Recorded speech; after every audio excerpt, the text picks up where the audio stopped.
Today on the Conscious Fertility podcast, I have my teacher, not just a teacher, but my teacher, Gila Golub. And Gila is I don't know always how to describe you, Gila. So I use the term, you're a teacher of consciousness. And my experience in getting to know Gila is personally, many years ago, around 2011-ish, I had unrelenting anxiety that came out of nowhere, paralyzing. And a colleague of mine suggested I check out Gila. And I did her 3 workshops and I attend her weekly circle. And it's been life transforming for myself, as she will share with you. You have to heal your mind. She's going to talk about that today with the conscious work. And she's influenced my practice. I do a lot of conscious work in my practice. And watching you, Gila, in circle and with the groups that you support, all these different modalities, like the people that Gila has studied with and trained with, the Bruce Liptons, the Gabor Mates, Eckhart Tolles, Gordon Neuffelds, on and on and on. And I think people like me will say, I studied with Gila Golub, right? And so it's a privilege for me to have you here, not just to share with my listeners, but how you've transformed my life. And I kind of want to start off with wake-up calls, because my wake-up call was anxiety, unexplained. It didn't make sense to me. Other people's wake-up calls could be a divorce or bankruptcy, death of a loved one. Many people come to you because of medical diagnosis. And for our listeners, they've come with a diagnosis of infertility. And so I think in your workshops and how you work, you always say people come to you because of their wake-up call. And the first thing I remember, I mean, you say many things, but one of the first things that sticks, and I want you to go into this, is you share that our thoughts create our reality, but only 100% of the time. And so what do you mean by that? And where do our thoughts come from? Okay, well, when I am vetting a client who wants to take my workshops, that's the vetting question. Do you believe, do you understand that your thoughts create your reality, but only 100% of the time? And if they don't laugh, then they don't get in. Oh boy, here's the giveaway. So where do our thoughts come from? Well, we are all at the effect of multi-generational family trauma, really millions of years of trauma. And we are also all at the effect of unmet attachment needs. And when you talk about my teachers, I would say that one of my main teachers is Gordon Neufeld, with whom I've been studying attachment theory for 35 years. In fact, I just came off a Neufeld webinar a few minutes ago. There are two main tracks to my work, I would say, and one of them is definitely attachment theory, but nothing stands alone. And so the other track is what we call consciousness. And what is consciousness? To sum it up in a sentence, I would say it's remembering the truth of who we are. So where we get our thoughts from, well, those are the messages. Those are the messages that have come down to us from thousands of years of multi-generational trauma. Those are the messages that we came in with, that we got at the very moment of our conception. Yes, we got messages at the very moment of our conception, the vibration of that conception. Did people want a child, or was it an accident? Or were they in shame or guilt or fear because they weren't married and their religion said it was dirty and wrong and a sin? So we take on messages from the moment of conception, many of which do not contain an invitation to exist at all, or an invitation to exist as the gender or body type or personality type that we are. Some of us are a size 12 personality and a size 2 family. We took on messages in utero during the birthing process and during those incredibly formative first 6 to 8 years of life.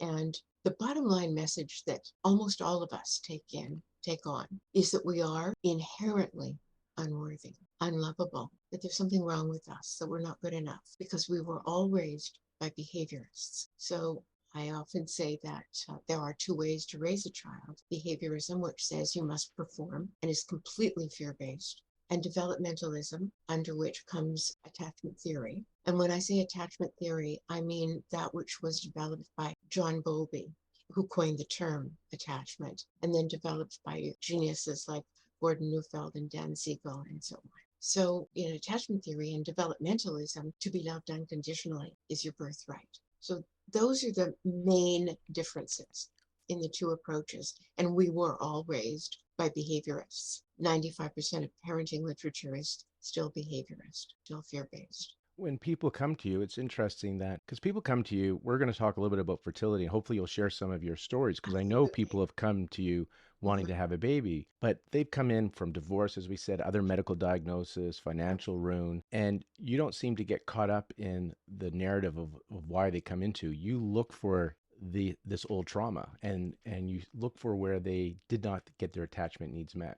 Well, the wake-up call is what brings them. The story is what brings them. And a wake-up call, as I say in the beginning of level 1, can be to do with health, and that would include fertility. It can be to do with relationship. That can include fertility. And it can also be about abundance, finances, which also could affect our ability to create fertility. All three of those. And so you're right. I don't get caught up in what we call the story, because bottom line is everyone believes that they are inherently unworthy, unlovable, maybe broken. And this can affect how we experience our life, and it ties into your thoughts create your reality. What I find interesting, Gila, is sometimes we're looking for this big trauma event. Like you mentioned, some people weren't invited into this world, meaning some people were adopted. They didn't get their birth parents, or they were supposed to be a boy and they ended up being a girl, or vice versa. But you've shared stories where somebody feels unlovable because their parents were late picking them up from daycare.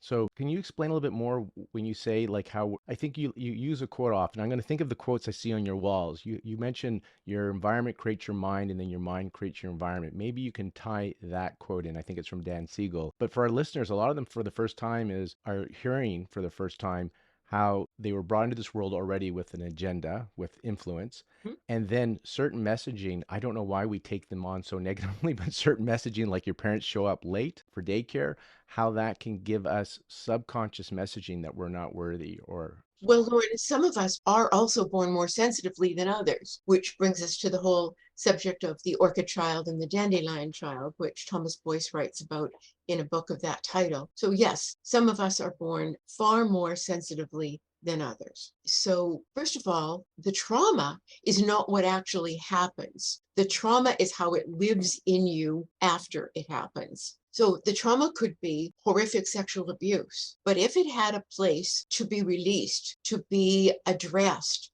to be understood, then there may not be lasting trauma from it. There are many, many elements and factors. So yes, it could be horrific abuse, being beaten and all of that awful stuff, verbally and physically, or it could be your parents being a few minutes late picking you up from school or from daycare. If you're born that sensitively and your parents are a few minutes late, then there could be a sense of abandonment, of betrayal, of not being loved, of not being important, of not being cared for, that could stay with you for the rest of your life and be activated in all of your relationships, your friendships and your life partners and your business partners, and even with your own children. So bottom line is everyone has to do their own work. what do you mean by, like, it gets activated? So something's happening in your life and it gets activated. So can you elaborate on So that? if you have an experience in your life of being abandoned, I was left in the hospital for the first month of my life. So I don't even ever have a day without a sense of abandonment. I just know what it is now. I know how to recognize it. I know how to reparent that inner infant, that 1-month-old infant who was left in the hospital for a whole month, with a rolled up towel with a bottle on it. Nobody ever held me. So I know what it is. So we're all at the effect of that. And if we had an experience of abandonment early on, or we came in with that, we will probably recreate that, replicate that in every relationship we have. So this is where I like to tie this into the conscious fertility theme, is when you say we recreate that, this is tied into your thoughts create your reality. So are you suggesting that how we experience reality, or our reality, is based on our subconscious programs? Are we creating our reality? And do we have the power then to change that? 95% of our thoughts are unconscious. 95% of our mind is creating our reality. Do we have the power to change that? Neuroplasticity. We absolutely do. And when is it too late? Absolutely never. We always have the power to change it, And so even when you we're 93.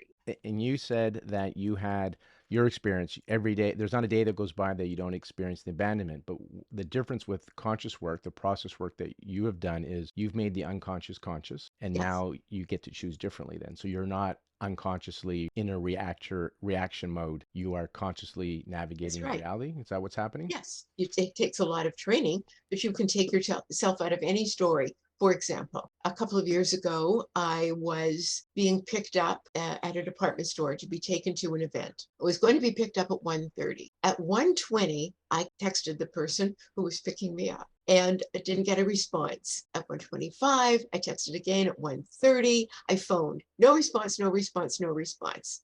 I was standing outside a department store in the rain and I could feel it happening. I could feel my breathing change. I could feel my hands sweating. I could feel, abandonment, but I was able to identify it. And then when I identified it, I asked myself how old it was, because every reaction we have as an adult is a replication. Every reaction we have as an adult is a replication. So I asked myself how old it was, and I did that thing where I flipped back through time and I found myself in the nursery of St. Paul's Hospital in, in the beginning of June of 1943.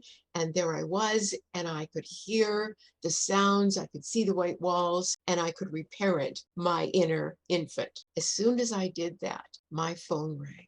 My ride said, "Oh, I'm so sorry. I'm so sorry. I'll be there in 5 minutes." And I knew that my ride wouldn't be there in 5 minutes. But I was very happy to have that time to reparent my inner child. When my ride arrived, I wasn't quite ready to look her in the eye and say hello. So I did a process of taking myself inside. It's called Psych K, you know it well. And I had a statement that I said over and over and over to bring myself to peace, to the present moment, and to remind myself that my ride was innocent and I'm innocent. It took me about 5 minutes. And then I knew that I had arrived there, my eyes opened, and I was completely present. And I was actually laughing and joking with my ride. We went to the event. Now, during that time where I was standing on the steps of the department store, I was in panic. I was thinking, how will I get home? Will I take an Uber? Will I take a cab?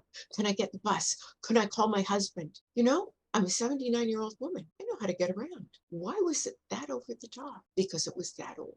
But I was able, through a lot of training, to recognize it. The person who was my ride, I saw about a week later, and she said to me, "I didn't know such a thing was possible. I didn't know you could fall into a wound like that and then take yourself out." Well, you can. You can fall into any wound and take yourself out. It just takes a lot of training. And so when you fall into your wound, this is you're going unconscious when you're in your wound, and as you Well, you're in the past. You're in the past or you're in the future. right, so you're not in the present moment, and this is That's what right. we keep hearing from all the experts is this present moment, and there's tools and process work to get you in the present moment Exactly. is where the opportunity for shift to happen. I like your story, how you got yourself out of the story, because this seems to be what happens with the conscious work and the tools that you share is you're at the effect of it. As you said, you're an infant again. And with these tools, you get into that present moment and one of two things happen. And this ties into your thoughts create your reality. One is that your perception to the situation changes. So you're no longer triggered. You're at peace in an unhappy situation. You're at peace. Your ride's late, but And then vibrationally, you actually send out vibrations into the relational field of whoever that situation is with and literally raise the vibrational field. and then the second thing is, which just ties into what you just said, is then sometimes miracles happen and the reality changes, the environment changes, and that person picked up and called you, right? And so this is what I love about the work. This podcast was greatly inspired by you, and this is why we're going to continue our dialogue because I heard through you, which you've heard through your teachers and how you've kind of made it your own the way you share it. But something that really landed for me is you said two things. One is you can't change anybody else's behavior or mind. You have to can only heal your own mind. So that responsibility comes to yourself. It was empowering to know that I don't have to work so hard at changing politics, changing the economy, changing my parents, I just have to work on me. And then when I shift, I see things differently because I'm different. That was very nice. The other part though is I'm in the healing profession, wanting to heal the world. And I heard from you that to heal the planet, this idea, you first have to heal yourself. Like this is what happens. It's all inner work. You got to heal your mind. And when you heal your mind, like you said, you're putting out a frequency, a vibration out into the field, which everybody's impacted on. And that's where the idea of this podcast came because the wake up call for our listeners is infertility diagnosis. And if we want these children to be raised by developmentalists, so people that attach to their children versus behaviorists, then they come here, wake up call, I need to try and get pregnant. So, oh, here's something that may work, conscious fertility. I'll give it a listen. So we go from conscious fertility, then to conscious conception and pregnancy, to conscious parenting. And the line I heard from you is if we could attach to our children in one generation, they would all heal. And I think I heard you say they wouldn't do suicide, there wouldn't be cutting, there wouldn't be gangs or eating disorders. If the parents could attach to their children in one generation, there would be healing. If children were raised by developmentalists, particularly with attachment theory, there would be no need for drugs. Because what are we anesthetizing ourselves from? What is the opioid crisis anesthetizing us from? Not being in right attachment, not being attached. So how do you tie this into then the fertility journey? Because these women want this baby These so couples, desperately. these And couples. yes, these couples, women and men, women and women, sometimes men and men. I reason I say women because full I understand. transparency is still it's the women that come into the practice, right? Yeah, Even though I understand. even if it's a male issue, that's another how do we get the men involved? I know Even that. if it's male factor, it's still the women that are in that come into the clinic majority of the time. There are some good guys doing it, but majority of the time it's the women. I So know. I know who's listening. Most of them are women. But yes, to the guys that are listening, thank you for paying attention and listening to this podcast. I don't want to exclude anybody. So they have this strong desire for this child. I always wonder how you tie this into and maybe elaborate a bit about the definition of attachment. Like what's happening here? Because they already know they're going to love this baby before this child's even born. Oh, what a good point.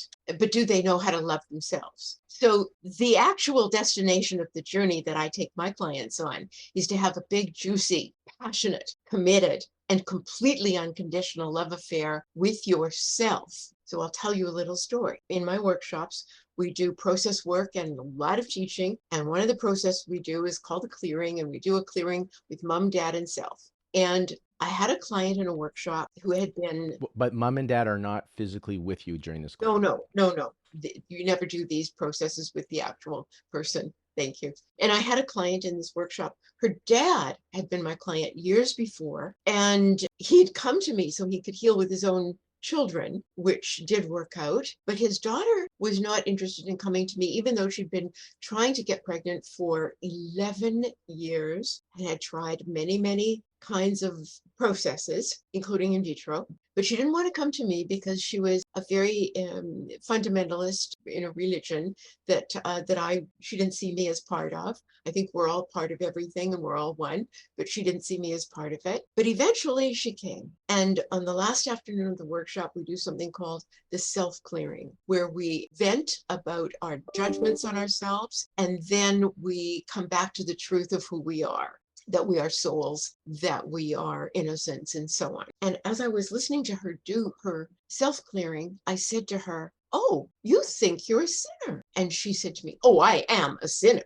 And I said, "Then why would God give you a baby? It's time for you to remember the truth of who you are, to remember that you are a spark of the divine, that you are part of God, that you are innocence and grace and love and peace, and that you deserve to have it all.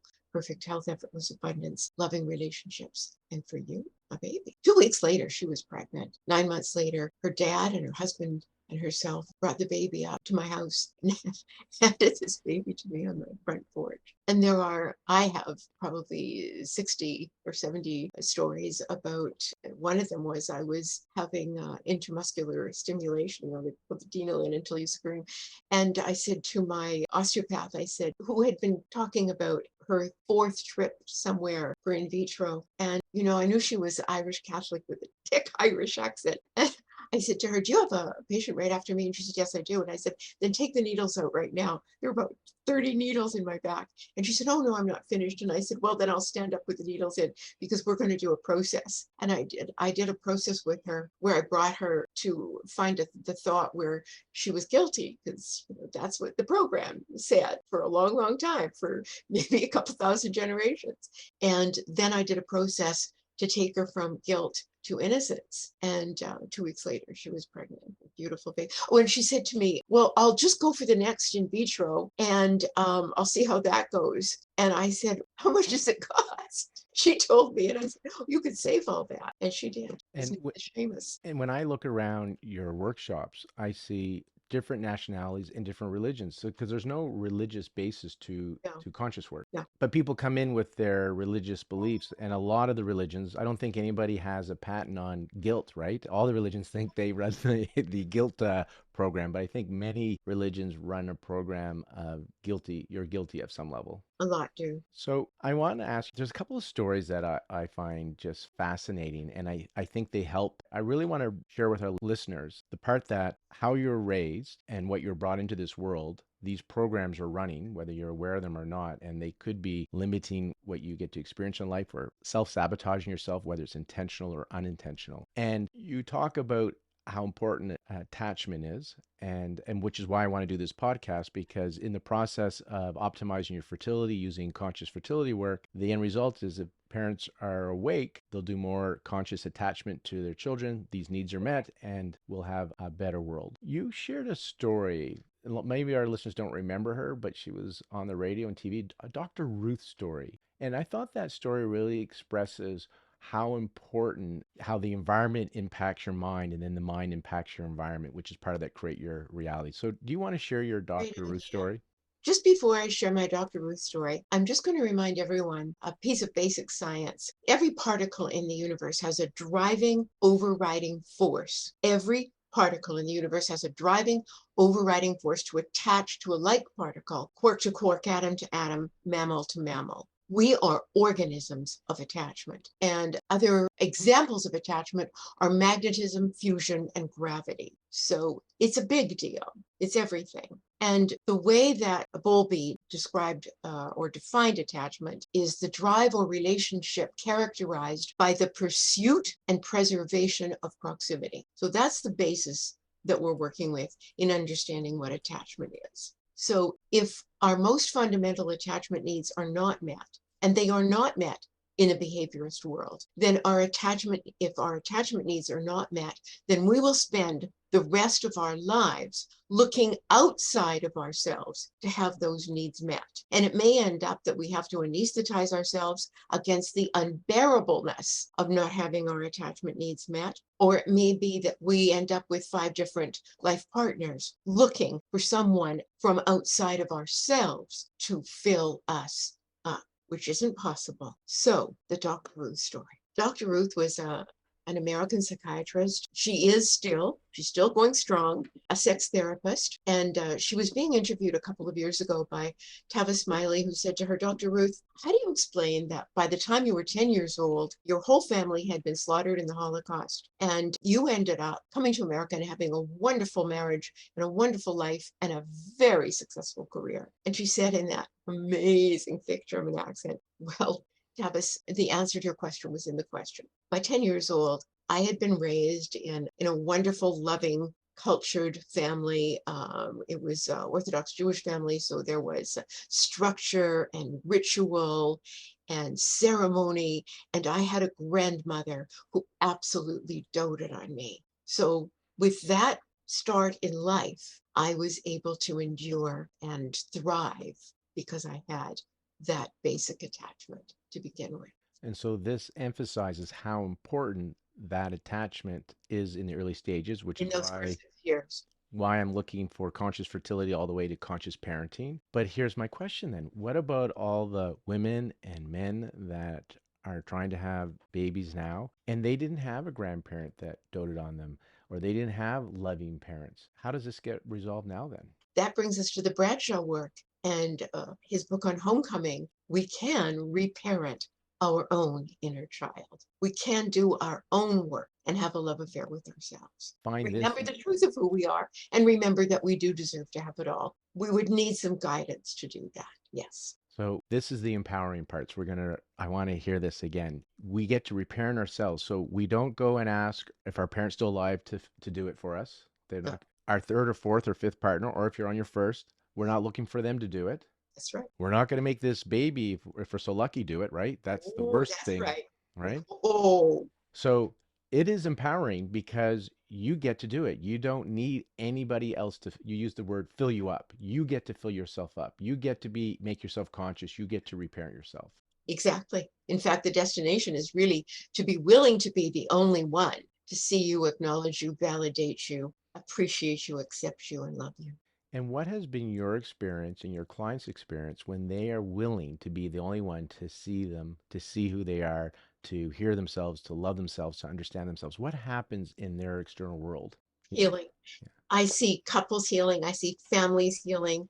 I see parents healing with suicidal teenagers and suicidal 20 something year olds. I see that happening every single day in my practice. So the common theme I see in conscious work, and I really saw this in your work, this is where I got my eyes open the most to it, is that your external world is truly a reflection of your inner world.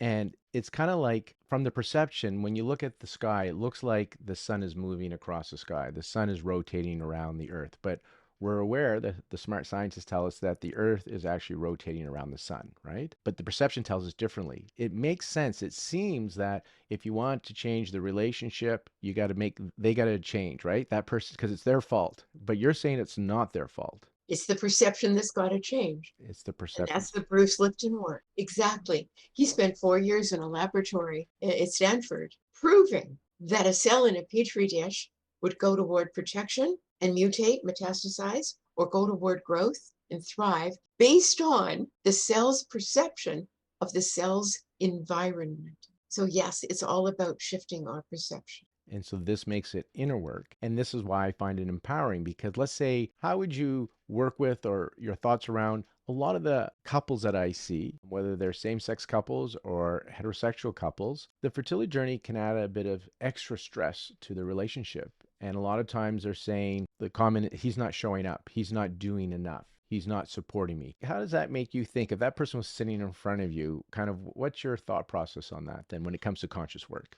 I love the question, by the way. So the answer is it's not the first time you're not feeling seen and heard and supported. Then you have to really find out when was the first time you felt that. So you have to follow the feeling, whatever feeling you're having, whatever reaction you're having.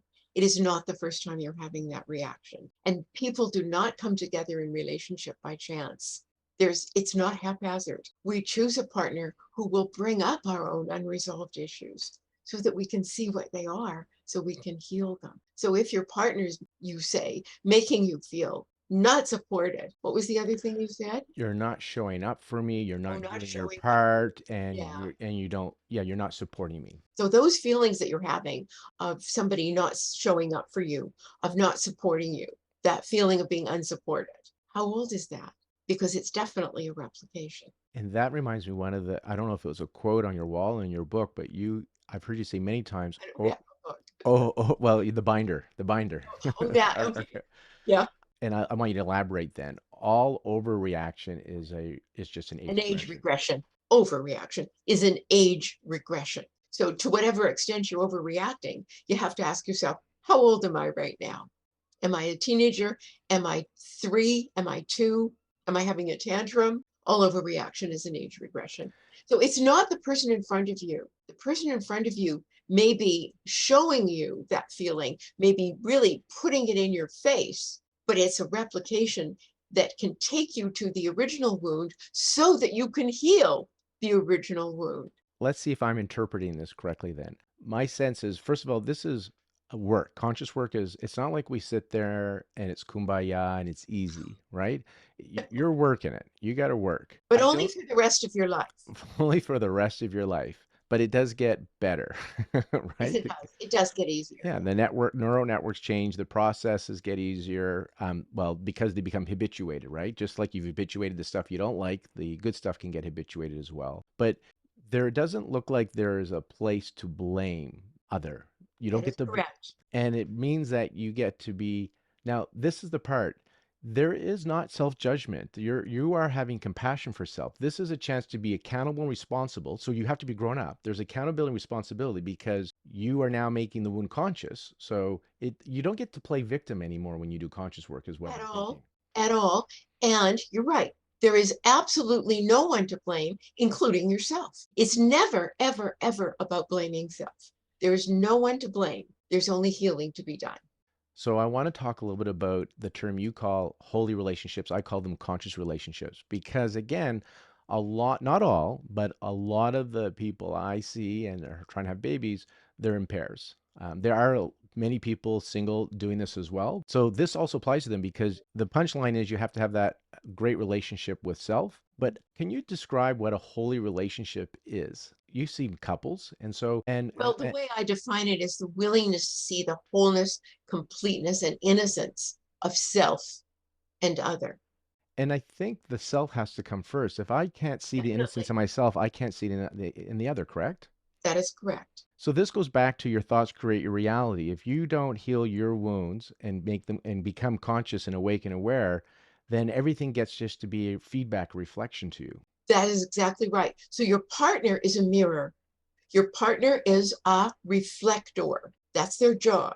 And your partner is going to reflect back to you what's going on in you. In other words, if somebody said to me, "You're stupid, old, and ugly," that wouldn't be coming from them.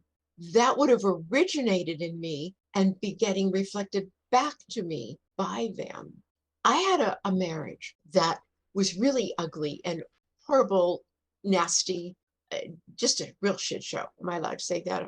And yeah, Yeah. and we went to a conventional counseling every single week for over a decade, and it just got worse and worse. It was actually counterproductive. And finally, I was all the while doing the attachment work with Dr. Neufeld, but I also started to do consciousness work. And slowly, slowly, I could see differences. And then there was a huge blow up, and we're getting divorced. Anyway, bottom line, today I'm in a really happy, sweet, effortless marriage. It's the same guy. Not only is it the same guy, but we have grandchildren now. We spent all of yesterday afternoon at the beach with our children and grandchildren. It's really worth doing your own work. And again, your thoughts create your reality. So we're going to keep coming back to this because Gila, when we chatted, you said that's kind of like the theme of your work, right? A big part of your work. And If you want your reality to change, you have to change your thoughts. so it's not the Yes. situation. So I want to kind of chew on this a bit more. So it's not the situation that's causing the stress then. So what is it? Your perception of the situation, your thoughts about the situation, or as Byron Katie would say, wherever you're arguing with reality. Because the only thing that causes suffering is a thought. So if your thought is arguing with reality, then there's the suffering, there's the stress. But what happens if I don't like the situation? Am I resigned to it then? Like, what do you mean by my thoughts create my reality? And so I don't want to argue with it. But what if I And don't you like the do, and you situation? can do process work because nothing happens to you. So in most process, you find the feeling that the situation seems to be evoking in you, the feeling. And then you find, in most processes, you find how old that feeling is. And then you find that you've got an inner child in there who is the one that's reacting to the situation, not the grown-up you. Or maybe you never grew up. Maybe you never achieved maturation. So it's time to get some help with that too. And so tying this into again the relationships, because I'm sure when your listeners heard you say that they're a mirror, I'm sure there's a lot of buts. But he, right? And so really it's about being Okay, willing to can do I your give you own an work. example of that then? Please, please. So I get phone calls, people who aren't ready to work with me because I do require that you get that your thoughts create reality. And I'll have somebody call and say, "But my husband, he was cheating, and he went out with all these hookers, and he did this and he did that." And then I say, as gently as I possibly can you tell me where you cheat on yourself? Can you tell me where you don't honor yourself? Can you tell me where you say awful things to yourself? Can you tell me where you judge and criticize yourself? Because your partner is just a reflector. And mostly they can find that if they really want to work. They very often they'll say, "Oh my God, all the time. I'm always calling myself stupid. I'm always criticizing myself in my own mind." And they find it. And then that's brought to consciousness. And then they can choose again. They can choose to notice it. Then they can choose to change their thought. I'm paraphrasing, but it acts like Wi-Fi. You put out a vibration of frequency. One of two things happen. You're not triggered by it. You still don't may not like the situation, partner cheating on you, but it's not as big of a it's not that trigger, Well, the partner isn't cheating on you right? right off the bat. There's no such thing. If cheating is being done on you, it's you. That's it. So it does call for accountability. Yeah. And you may have chosen somebody from your past. You may have chosen a partner that is doing what your father did or what your mother did, but it's all healable because so did they. And when that heals, then your perception to what's happening in the external environment changes. Because, Gila, one of the things that freed for me, and the reason this is so important from the fertility aspect, is life is about flow and receptivity, a big part of it, especially when it comes to fertility. And when you're fighting with reality, we call that qi stagnation in Chinese medicine. I've heard friction, resistance. You know, Mhm. when you have resistance on an electrical wire, it slows down the flow, right? The Right. speed. And so we want flow. And so when you're fighting with reality, there's that friction. And when you shared that everything that's happening in the environment, for example, if somebody's in a relationship and your spouse is sleeping with somebody other than you, the thing that I learned from you is stop. And that's why I call my notice, accept, choose again. But I got it from you is stop. And this is a reflection. So, how am I cheating? Like, what's this feel like? And then, how is this? Where is this in me? So, how can I ignore what's happening out there and find out that feeling? Not the when you say like not like cheating, like physically sleeping with, like it's the feeling. What's it bring into me? And then find in that in me and the regression to find out where do I have that feeling where I'm not being honored or I don't feel respected? Where's that in me? Where is it in my program? Because if my thoughts create my reality, thoughts lead to feelings, behaviors, then I just change my perception of everything that's happening. If I can get out of story and just pretend that that is just feedback from the universe and where can I find this in me and take it as a gift. You said it earlier, it's not happening to you, it's happening for you. Can I use this as a gift to help me find the wound? So if I can clean up that wound, I don't have to experience that in the external world anymore or Well, perceive as it. long as you're not attached to a form and an outcome. Yes. Now, what do you mean by that, Gila? Well, I well, if you're doing something so someone else will change, you're not doing anything. I cleaned that one up, Lord. like that. Yes, if you're doing something to change someone else's behavior, we are here to heal our own minds, not to change anyone else's behavior. And that's how I live. That's how I live my life and my marriage. And it's so much easier than thinking somebody else has to change so I will be happy. Because there are not enough somebody else's and not enough changes that they can do. There'll always be something else if we're looking for this happiness from outside of ourselves. And I want to tie this into fertility and I'm going to tie this into other health conditions. But people have come from the fertility perspective. So why are we talking about consciousness for fertility? What does this have to do with fertility? Again, is that's part of the story. That's in the external environment. And what you're sharing, have been sharing, is that when you heal on the inside, things transform, things start to change. So just go to work on the inside. And what does the infertility bring up for you? So that would be kind of that question. What feelings Very come up, good. right? Yes. What does it bring up for you? Right? And so that's where we get to work. In my practice, when I do the conscious fertility work, the first one or two sessions, people are really talking about the baby. By the third session, they're talking about stuff when they were before they were 9 years old. So they're not talking about the baby anymore. The feeling's the same. And so that's where they get to start to heal that stuff and flow starts to happen. I want to talk about though, like just the things that I use the term, I've seen things that I can unsee. So there are people in our group that have been diagnosed with terminal cancer and cancers. They do this work. It's no longer about trying to heal the cancer. It's about healing again trauma and wounds, and not being attached to form and outcome. And some people have had spontaneous, miraculous healings. Like I've seen things that I can't unsee in your groups, right? Well, they're not exactly spontaneous. People worked really, really hard over a period of time. Wait. Well, let me rephrase Yeah. that from the conventional Western medical establishment because it doesn't make sense from medical science. It sounds like a spontaneous, Right. miraculous healing. Okay, Yeah. I'll rephrase that. Yeah. From your work, it's like this is what happens when you heal, right? I was listening to an interview that Gabor was doing the other day, and somebody said spontaneous healing to him. And so I just picked that up from Gabor. There's no such thing as spontaneous healing, he said. So this is where I was sharing. I've seen things that I can't unsee, where I've seen that, and there are people who have come with cancer who have passed. And I think of Yes, one of somebody I've become friendly with, yes. lovely person, but they died with dignity. They died with peace. They died more whole and complete than most people I know that have health. Well, I think in the wonderful person you're thinking of, and he also added 6 years to his life. True. from what the doctors told him he would have. So And he he got transformed other people's lives too because he yes, became. many, many, and he got to see his children graduate from high school and so on. So there were many other facets. Yes. So I have some questions for you. I'm just curious, your paradigms, your beliefs.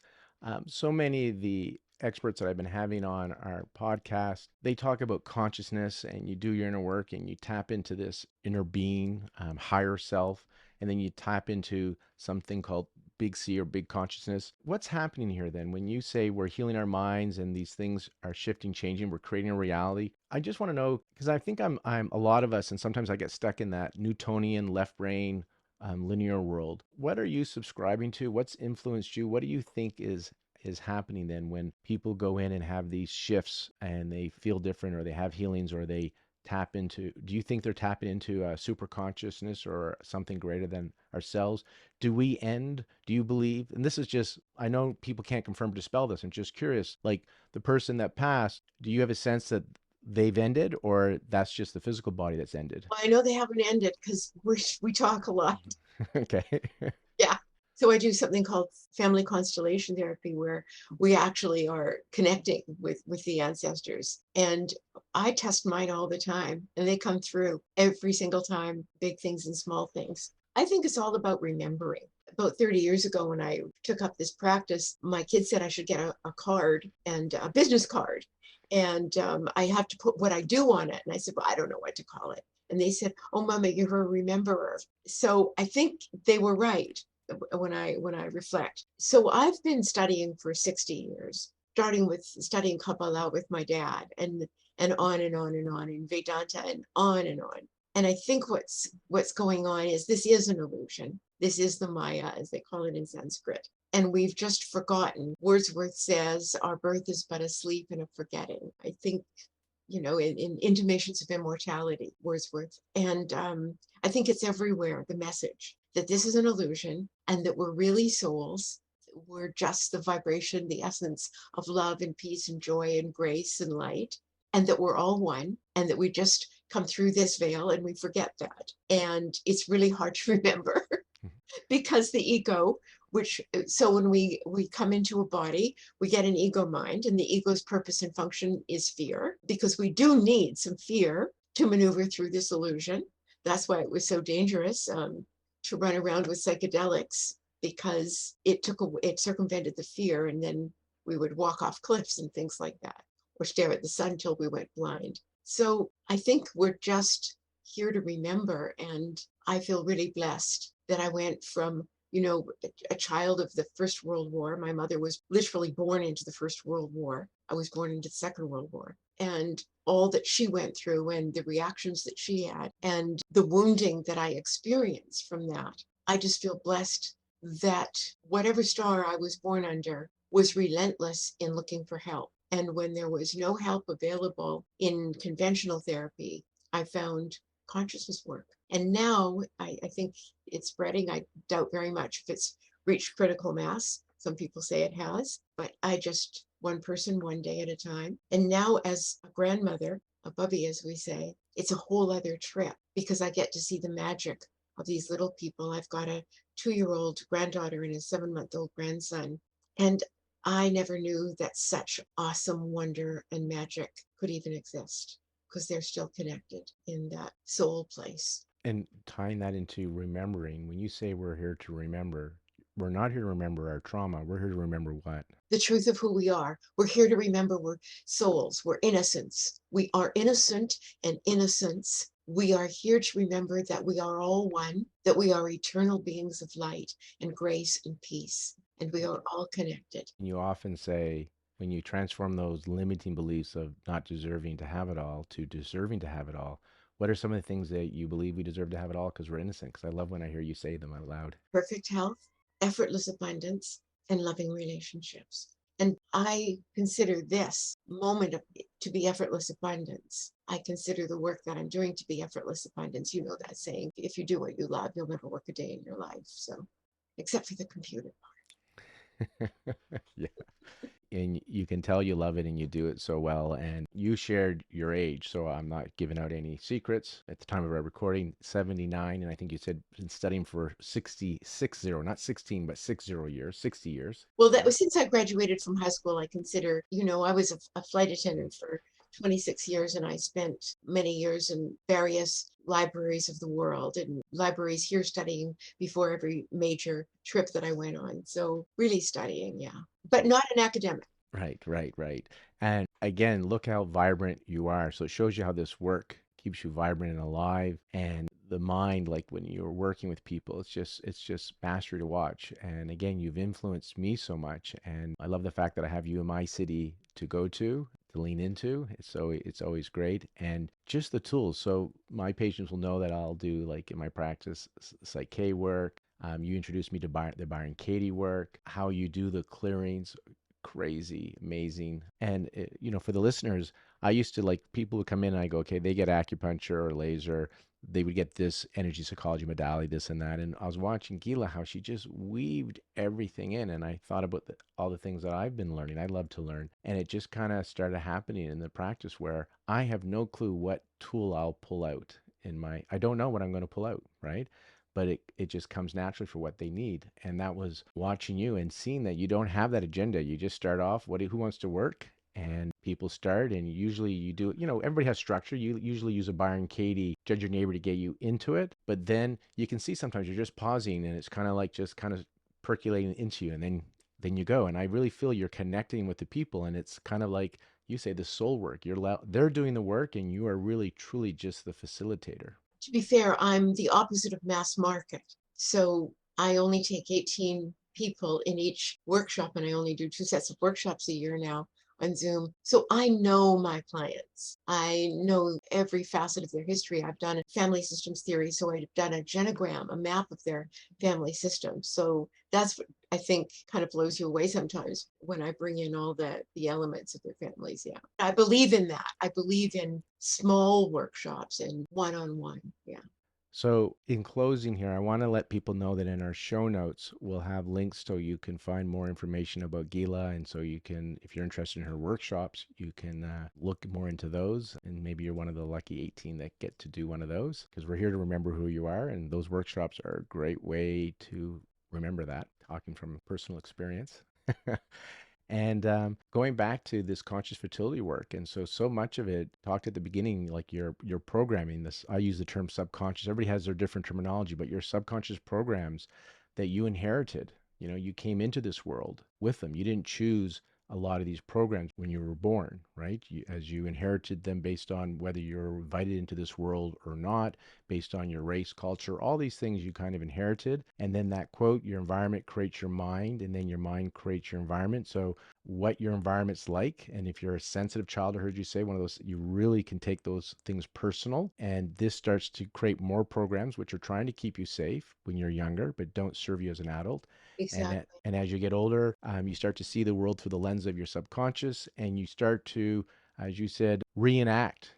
It's not the word you use, but Replicate. you replicate. So you keep replicating. I've heard you say it, and Bruce Lipton, he says it, look, if you don't like your reality, then you got to go do some work on yourself, right? Like if you don't like what your reality looks like right now, go do your inner work, because you got to work on these programs. And it's process work. So the stuff is simple.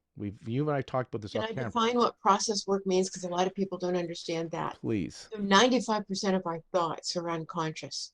And so one has to do work that does enter the unconscious. So there's many, many ways to do it.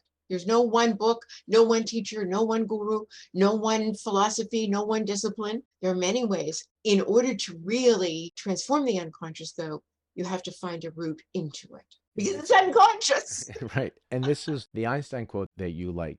You can't solve a problem. With Einstein, with the same mind that created it. So this is what this is about. Gotta change your mind. So that's process work. How do you do that? So this is not talk therapy. You're not going to solve it talking about it. You got to get into the process work to change those old programs, those subconscious programs. It is simple. It is simple. It's not easy. I say that, Gila, because simple, pretty much anybody can do it if they're willing and ready. It's not easy because if it was easy, everybody would do it. That's just my observation, right? It takes work. It takes discipline. It takes showing up. It takes being willing to be uncomfortable for a few minutes during the process work. So It's simple as in you don't need to go to Harvard and have a degree to do your inner work. You know, You have to want peace more than you want crazy. I'll say that again. I love that. You really have to want peace more than you want crazy. And a lot of people think that they had a really great childhood. They did have the best childhood their parents could possibly provide, but they still got messages that didn't serve them. I'm just going to come in with a Marianne Woodman quote, if I may. Children who are not loved for their very beingness do not love themselves. As adults, they have to learn to nourish and mother their own lost child. Marion Woodman was a brilliant Jungian analyst. So children who are not loved for their very beingness do not love themselves. Most children were not loved for their very beingness. They were loved for their doingness. It's very true. Based on what their marks were, based on So what, if you're having right. trouble conceiving, there is a possibility that you don't know that you deserve to have a baby, that you deserve to conceive and have your own child. There is a very strong possibility that you don't know that some messages that came in with you or came down to you from conception and on have told you that you are unworthy, inherently unworthy, and you don't deserve to have it all. Well, we got news for you. You are worthy. You are soul. You're innocent, and you do deserve to have it all. Perfect health, effortless abundance, juicy, loving relationships, and a baby of your own. I think that's a great way where it should end. What do you think? Gila, you're wonderful as usual. Thank you for doing this.